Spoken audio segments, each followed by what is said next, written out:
power begins from within. If you're aware of who you are, if you're aware of what you're good at, what you're not good at, if you're able to see how emotions kind of govern your life, if you can learn what your weaknesses are and how to control them, you can't ever get complete control, but awareness is almost enough.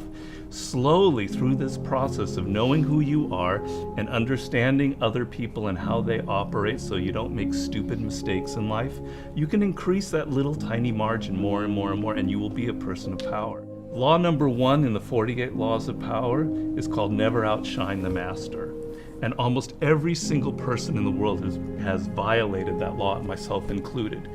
Basically how it works, you're so eager to impress your boss or whomever in your new job that you try so hard that you make him or her feel insecure. Like maybe you're younger and better than they are.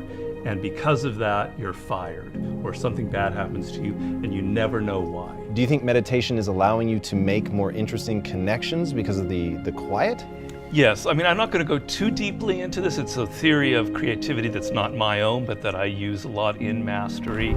And basically the idea is that ideas are generated in the unconscious. They're not generated consciously. Your conscious mind is very limited what you can hold in your memory. Right.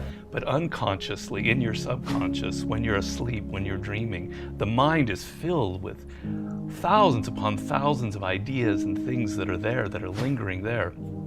And connections are being made all of the time. And occasionally those connections float up to your conscious mind and you have a brilliant idea about how to do something. 1 out of 10 people are like great manipulators.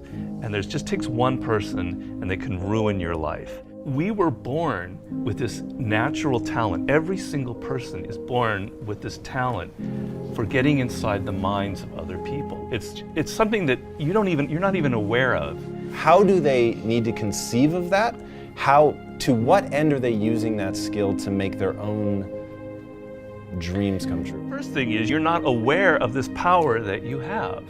You're walking around in life, I'm not critical because I'm the same, sort of sleepwalking. You're inside hearing your own thoughts day in, day out, like a continually, circling loop in your head. And you're not aware of the fact that if you stop that and you look at other people, a world opens up to you. So what's the first component of that world? Nonverbal communication. 95% of what really matters in communication between people is not through words. Words are used to deceive you, to disguise what people are really thinking. What are just a step or two that they can take down that path starting today? The first thing to understand is the most important, and that it is a skill. If you want to play the piano, you can't just sit down and suddenly play. You've got to practice it. You've got to practice it every day. And if you practice an hour a day, you're going to get better at it. Why are children able to learn and an adult can't? The reason is children don't think that they're superior. They don't think that they already understand the world. They're this small. They're weak. They're defenseless. They have to learn or they're going to die. They have to learn how to speak the language. They have to learn what's going on with their parents, or they're literally going to die. Do you have tricks that you use for ensuring that genius does not become a young man's game, that your books truly get better and better over time? Basically, every time I begin a book, I'm deathly afraid of failing. I feel like, it's not going to sell as well as the last book. I'm losing it. I got to go back to square one. Each project, each thing that you do in life, you have to kind of create that feeling in the gut like, I don't know if I'm going to be able to pull it off. I don't know if I can go 12 rounds with Floyd Mayweather this time. I don't know it. The secret really to success in life, I have to say, is retaining, I talk about this in Mastery, is retaining your childlike qualities. If you're completely a child, that's not going to work. Negative capability is rule number 1 for being a creative person. And if you don't follow anything else in Mastery, that would be enough. The ability to keep 2 ideas that contradict each other in your mind without feeling uncomfortable, without having to come to a conclusion. You can think about something without rushing to judgment and conclusion. You can be in the moment. You can say, well, it could be this, it could be that, it could be that. And you don't have to decide whether it's A, B, or C. You're open to adopting 3 or 4 different viewpoints. If you love music, don't quit your job and play guitar. Like, you're gonna have a hard time feeding your family. But you have advice for them. What is that advice? Yeah, but people say, live your passion. These are cliches, and nobody changes their life based on a cliche. You've got to do hard work, and to do hard work, you have to have a roadmap. Somebody has to show you step to get there. Working for yourself, starting your own company, doing what you love should be everybody's goal. The process begins by first knowing what you really love. And believe me, I do a lot of consulting. A lot of people have no self-awareness. They don't even really know what it is that they were meant to do in life. They loved music when they were a kid, but then they got into law or whatever because of their parents, and then they don't know who they are anymore. Well, do I really like music? You got to go through that process first of figuring out what it is that really connects to you in a deep, visceral way, what you loved when you were a kid, what still excites you. Once you go through that and you understand it and you've got some clarity about it, okay, how do I incorporate that in my life? So if you're 23 years old, it's a little easier. I love music, but I'm not a musician because I've not been practicing. I just love music. But I have a real good sense of business. I've been studying business and I have an MBA, etc. Okay, I've got to now find a way to craft a career that combines my knowledge of business and my love of music. And if I follow that and I do it smart and I plan it out, eventually what starts out with more business than music will end up becoming more creative as I get better and better at it. How do you prepare somebody to survive that initial stage of boredom and pain? Well, pain is great. You've got to embrace pain. Pain is pleasure. You've got to make the connection between the physical and the mental. Well, you know that when you're exercising, when you're running or you're working out or whatever, it hurts, but it leads to something pleasurable. You have to be able to translate that to mental things. And if you make that switch in your mind, it is mind-blowing what can happen to you. Who are the most messed up people in the world? Spoiled kids. Kids who are given everything, who have a rich father or mother and they don't have to work or try.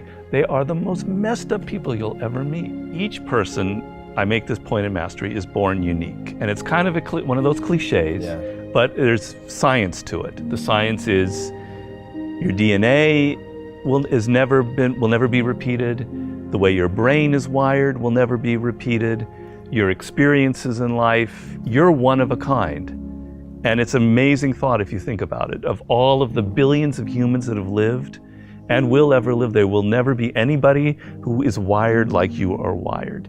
And the problem in life is as you get older, you can become more and more like other people. You spend a lot of your time thinking about what other people like, and you're not aware of what you like. You go into careers because you listen to other people. If you look at all of the brilliant people who've succeeded in life, if you look at a Steve Jobs, you look at an Elon Musk, etc., there's nobody else out there like them. You're never going to be able to pinpoint one other person like them. They are completely unique, and those are the people that end up having power in the world. So if you're going to be able to create that website, that blog, that whatever it is, that startup that is different, that has its own niche and reflects you, something good will happen from it. Control people's perceptions of reality and you control them. It's a great military strategy. Comes from the great Colonel Boyd, who invented what's known as the OODA loop.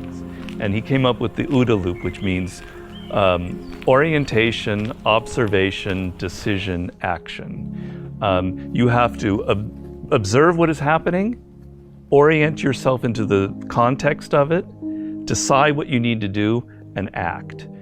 We want to believe that there are shortcuts to success. We want to believe we can take a drug or we can do something that'll make it quick and easy. But the truth is, it takes grit. It takes persistence. So it's hard to understand what could happen to you in 10 years in a visceral gut way of what it means to have failed in life. And to me, failure in life is not having money. It's not realizing your potential. You're 60 years old and you said, I could have been this, and I never did it. That's like the worst thought I think anybody can have. And you don't think about it in the moment because your life is okay, but you've got to wake up and understand that there's an urgency here, and that if you're not practicing something now, if you're not aware, if you don't have a path towards something better, you're rotting on the vine, and that day of reckoning will come at some point, and it will be painful. You're not going to feel it suddenly, it'll be slow, but it'll come and it won't be good. Just being aware that you now have a plan is enough to lift you out of that depression. Okay, I'm working at Burger King, but I know I'm going to get to this community college and get a degree here after I save enough money. Having a goal is like, will change you completely from being depressed or not taking care of yourself to being energized and moving in the right direction.